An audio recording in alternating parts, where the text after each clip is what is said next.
overly detailed rendering and nightmarish anatomical proportions? You know what that means? SCP episode. So without further ado, on with the show. Hello, my name is Professor Joshua Nemo, and it is my second day working at the SCP Foundation. I have 4 more files to read to you today, so let us begin. Item number SCP-C054. Object Class, Euclid. Special Containment Procedures. SCP-C054 is to be kept in a 10 by 10 foot containment cell with double-plated 2-inch thick titanium plating. The entity is to be heavily guarded at all times. Once every 2 days, the entity is to be given 100 pounds of carrion to keep its hunger satisfied. Oh boy. 100 pounds of raw meat. That is almost the average weight of a human. I doubt that's a coincidence. Let's continue. Description. SCP-C054 is a 2-foot-tall semi-humanoid mammalian creature which bears heavy resemblance to the common Tasmanian devil. Wait, this looks absolutely nothing like a Tasmanian devil. Have you even seen a Tasmanian devil before? It's not even the right color. Whatever. SCP-C054 was first found on the island of Tasmania, where it was wreaking havoc on the local wildlife. It has an extreme appetite and will eat literally everything and everything it can. Sounds like the average American. Besides its appearance and ravenous hunger, this creature has some more anomalous abilities. Its most iconic is its ability to spin its body at a high enough velocity to turn itself into a small tornado. Wait, what? You're telling me this creature can just become a tornado? Why? In addition, this creature is surprisingly durable. It is bulletproof, bomb-proof, impenetrable to blunt force damage, and can rapidly regenerate from any sustained wound. So, wait, this tiny tornado monster is also just indestructible. Why not, at this point? The creature seems to have some intelligence, but is less than that of a human. It cannot communicate, only making the following sounds. What the heck?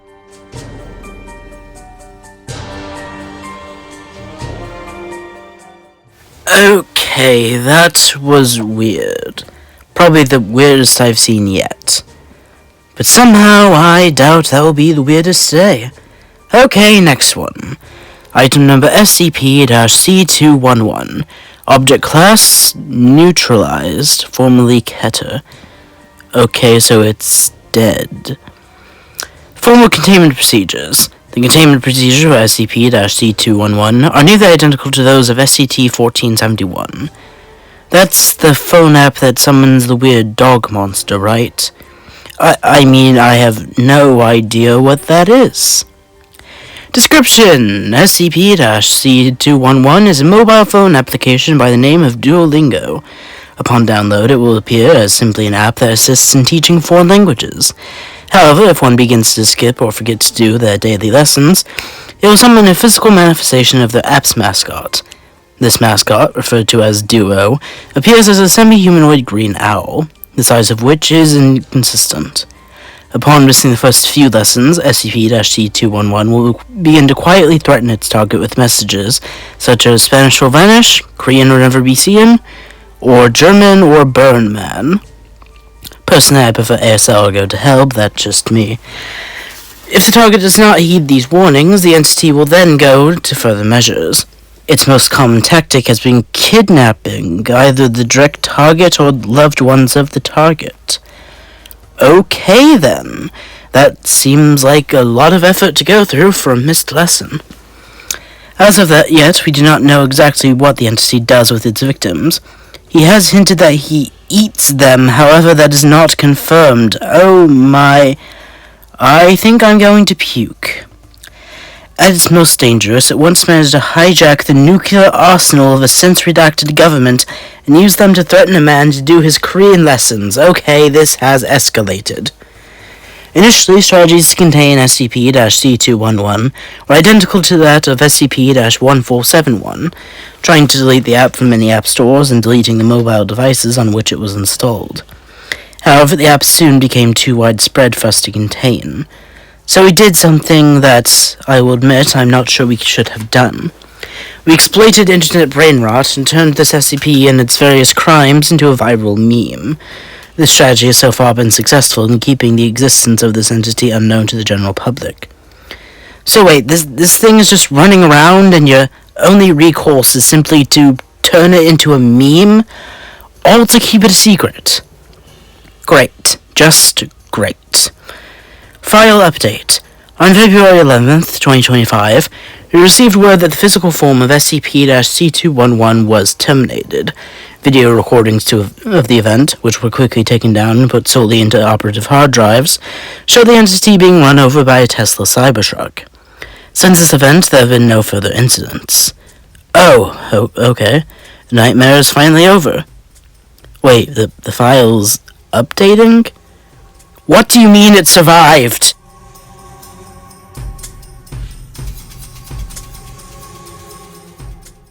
Okay, you know what? That is an issue for another day. Next one. Item number SCP-C225. Object class, Thaumiel.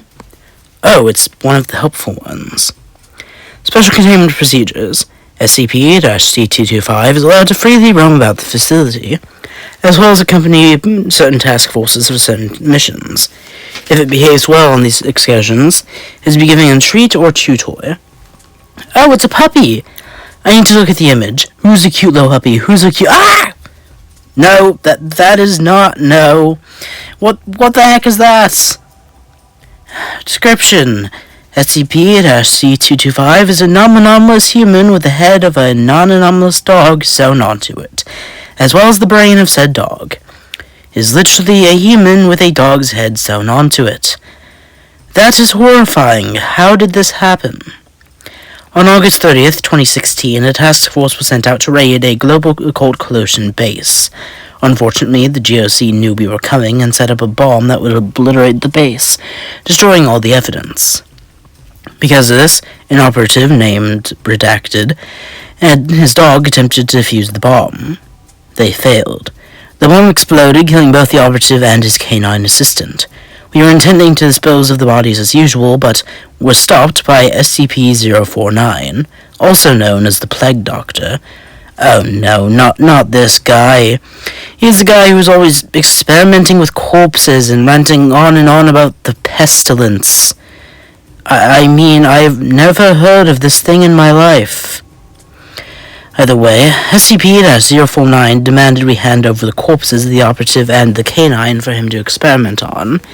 As was protocol, we agreed and gave him the corpses, or what was left of them.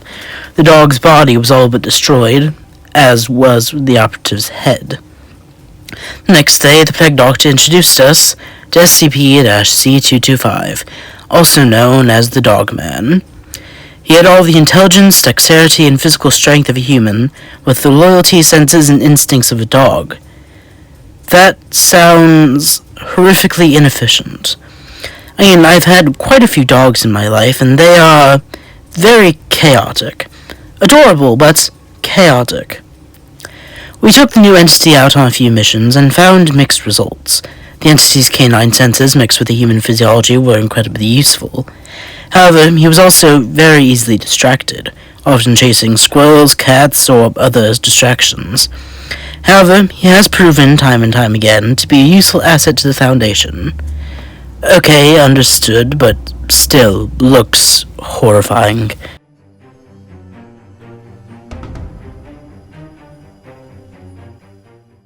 Okay, last one for the day. Item number SCP-C210. Object class, Apollyon. Oh no. It's one of those ones, isn't it? The SCPs that are literal deities and make me question my sanity. Special containment procedures. None are currently applicable as they both cannot be contained, and we feel no current need to contain it. Yep, it is.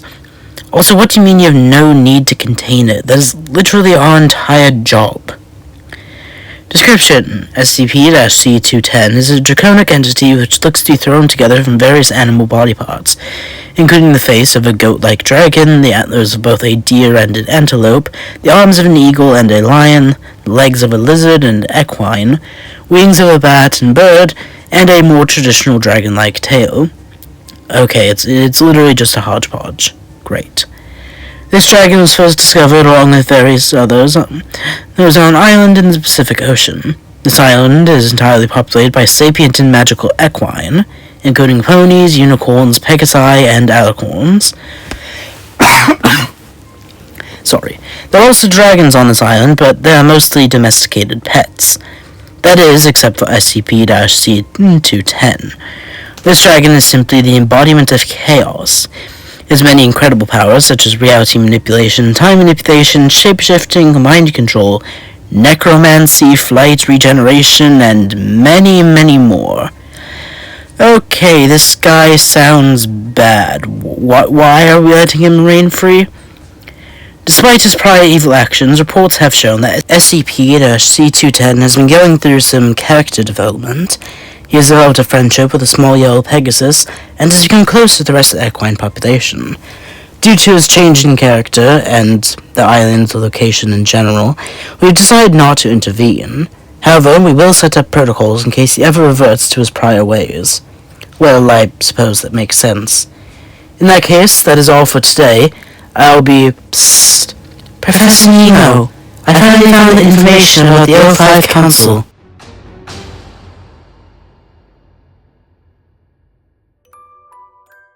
As of this episode, this is now my longest running series on the channel.